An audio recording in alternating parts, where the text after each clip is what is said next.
So এটা হচ্ছে সেই ব্যাম্বু চিকেন, যেটা ব্যাম্বুর উপর সার্ভ করা হয়েছে। বেসিক্যালি আমরা আমাদের দেশে বন্ধু বান্ধবদেরকে বাস দিই শুধু শুধু, আর এখানে মুরগিকে বাস দেওয়া হয়েছে। This looks so good, gorgeous. এটা হচ্ছে সেই ঐতিহাসিক bamboo chicken. Oh my god. বের হইতেছে, অনেক গরম না?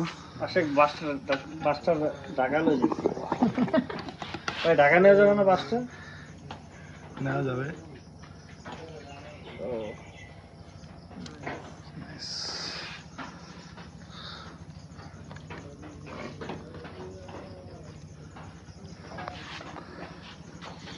খেতে চলে আসছি এই ব্যাম্বু চিকেন, তারপরে হচ্ছে টমেটো ভর্তা, এটা হচ্ছে, এটা কি জানি বললো, এটা হচ্ছে চাপিলা মাছ ভর্তা, আর ওটা হচ্ছে গিয়া